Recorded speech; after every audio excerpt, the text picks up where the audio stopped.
বাঙালি খানায় সবাইকে স্বাগত জানাই। আপনারা তো অনেকভাবে মাছ রান্না করে খেয়েছেন। আজকে আমার মতন করে সহজ পদ্ধতিতে আপনিও শিখে নিতে পারবেন ছোট ছোট টিপস সহ।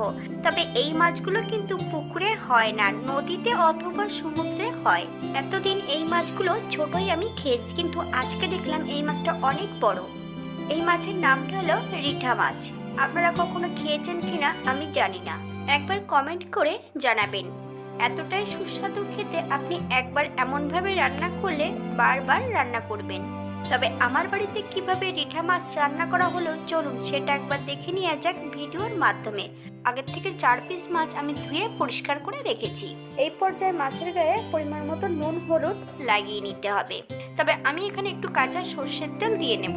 যথারীতি এই মাছের গায়ে আঁশ হয় না, তবে যে মাছের গায়ে আঁশ নেই সেই মাছে কিন্তু সর্ষের তেল যদি লাগিয়ে রাখা হয় মাছ ভাজার সময় কিন্তু গায়ে ফেটে লাগবে না। মাছগুলোকে আমি 10 থেকে 15 মিনিটের মতন রেস্টে রেখে দেব নুন হলুদ লাগানোর পর।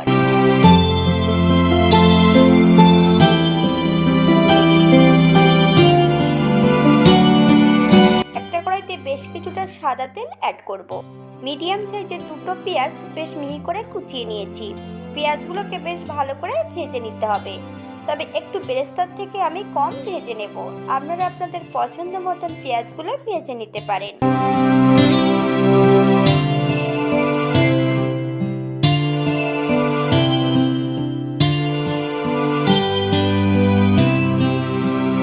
পেঁয়াজগুলো ভাজা হতে থাক। এই পর্যায়ে বেশ কিছুটা মশলা বেটে নেব।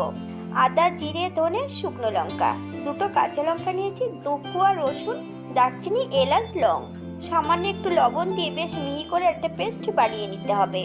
তবে আমি মশলাটা বাটবো কিন্তু শিলে। এই পর্যায়ে পেঁয়াজ ভাজাগুলো তেল থেকে তুলে নিতে হবে। বেশ ভালো করে তেলটা ঝরিয়ে নেব। একটা মিক্সার বোলের মধ্যে সম্পূর্ণ পেঁয়াজ ভাজাগুলো অ্যাড করব। বেশ কিছুটা কাজু বাদাম, আপনারা যদি পছন্দ করেন তাহলে পরিমাণে বাড়িয়ে দিতে পারেন। তবে কাজু বাদামের পরিবর্তে পোস্ত অথবা চালমগজও অ্যাড করতে পারেন। সামান্য একটু জল দিয়ে একটা মিহি পেস্ট বানিয়ে নেব। পেঁয়াজ ভাজা তেলের মধ্যেই আমি মাছটা কিন্তু ভেজে নেব, তাহলে কিন্তু মাছের যে নিজস্ব যে গন্ধটা সেটা কিন্তু আর থাকবে না। উল্টিয়ে পাল্টিয়ে বেশ ভালো করে মাছগুলোকে ভেজে নিতে হবে। তবে আপনারা আপনাদের পছন্দ মতন মাছগুলো ভেজে নিতে পারেন। বাঙালি রান্না ঘরোয়া উপকরণ দিয়ে আপনাদের যদি রান্নাগুলো পছন্দ হয় তাহলে চ্যানেলটি সাবস্ক্রাইব করে দিয়ে পাশে থাকবেন। পাশে থাকা বেলটি বাজিয়ে দেবেন, নইলে নিত্য নতুন রান্নার নোটিফিকেশন পাবেন না।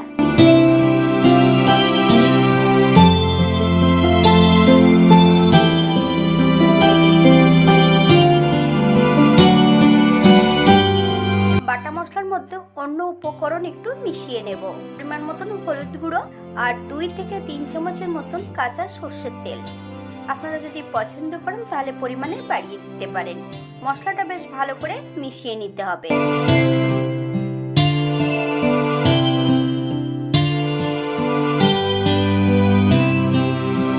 এই পর্যায়ে মাছ ভাজাটা হয়ে গেছে। সম্পূর্ণ মাছ ভাজাগুলো তেল থেকে তুলে নেব। আপনারা এর থেকে কম বেশি মাছগুলো ভেজে নিতে পারেন। একই তেলে রান্না করব। ফোড়নে রেখেছি সাদা জিরে। ফোড়ন থেকে সুগন্ধ বেরোলে মিডিয়াম সাইজের একটা টমেটোর 4 ভাগের 1 ভাগ অ্যাড করতে হবে। টমেটো থেকে যতক্ষণ কাঁচা গন্ধ বেরোবে ততক্ষণ বেশ ভালো করে ভেজে নিতে হবে। টমেটো ভাজার এই পর্যায়ে সম্পূর্ণ বাটা মশলাটা অ্যাড করে দেব। মিডিয়াম আছে 4 থেকে 5 মিনিটের মতো মশলাটা বেশ ভালো করে ভেজে নেব।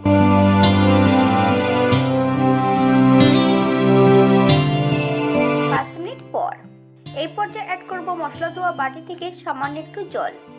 মিডিয়াম আছে 5 থেকে 7 মিনিটের মতো মশলাটা বেশ ভালো করে কষিয়ে নিতে হবে, অথবা মশলা থেকে যতক্ষণ তেল না ছাড়ছে ততক্ষণ বেশ ভালো করে মশলাটা কষিয়ে নিতে হবে।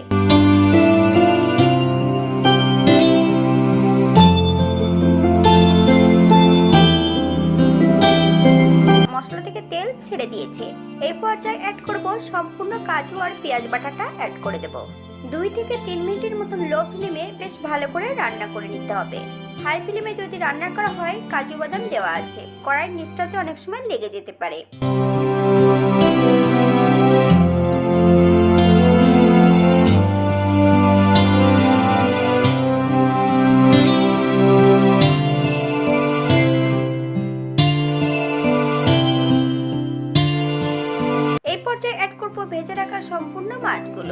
মাছ এবং মশলা সহ 5 থেকে 7 মিনিটের মতো মিডিয়াম আঁচে বেশ ভালো করে কষিয়ে নিতে হবে। তবে মশলা যত কষানো ভালো হবে তরকারির স্বাদ কিন্তু দ্বিগুণ বেড়ে যাবে। মাছগুলো কিভাবে আমি কষিয়ে নিচ্ছি সেটা একবার স্ক্রিনে দেখে নিন।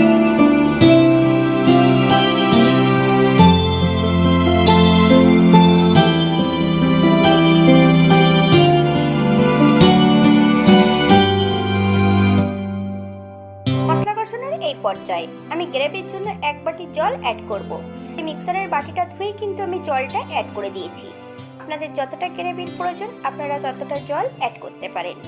বেশ ভালো করে নেড়ে চেড়ে মাছগুলোকে সেট করে দিতে হবে।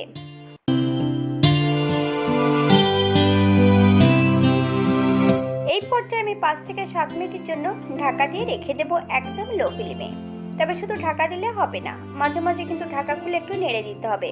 যেহেতু কাজু বাদাম দেওয়া আছে, কাজু বাদাম দেওয়া থাকলে অনেক সময় কড়ার নিচটাতে লেগে যায়। 7 মিনিট পর আপনারা একবার চেক করে দেখবেন নুনটা ঠিক আছে কিনা। আমি মশলা বাটার সময় কিন্তু নুন অ্যাড করেছিলাম, তাই আমি এই পর্যায়ে কিন্তু আর নুন অ্যাড করব না। 5 মিনিটের জন্য স্ট্যান্ডিং টাইম দেব, তারপর সার্ভ করব।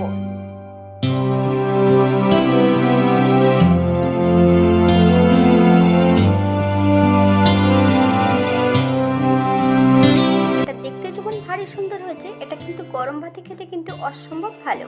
আপনারা বাড়িতে একবার একই পদ্ধতিতে বানিয়ে নেবেন।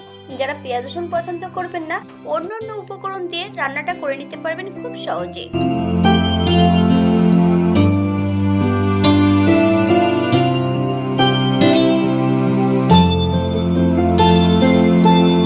আপনারা একই রকম পদ্ধতিতে আরো 2-1 রকমের মাছ রান্না করে নিতে পারবেন, যেমন শোল মাছ, রুই মাছ, কাতলা মাছ। এই ধরনের মাছগুলো ঠিক একই মশলা দিয়ে রান্না করে নিতে পারবেন খুব সহজে। তবে একইভাবে কাতলা মাছের একটা রেসিপি আমার দেওয়া আছে, আপনারা একবার একটু দেখে নেবেন। আজকের ভিডিওটি এই পর্যন্ত। হাতে যদি সময় থাকে তাহলে একটা লাইক, কমেন্ট, শেয়ার করবেন। সবাই সুস্থ থাকবেন, ভালো থাকবেন। অন্যদিন নতুন রেসিপি নিয়ে আপনাদের সামনে আবার আমি হাজির হব। নতুন ও পুরনো সকল বন্ধুদের অসংখ্য ধন্যবাদ ভিডিওটি দেখার জন্য।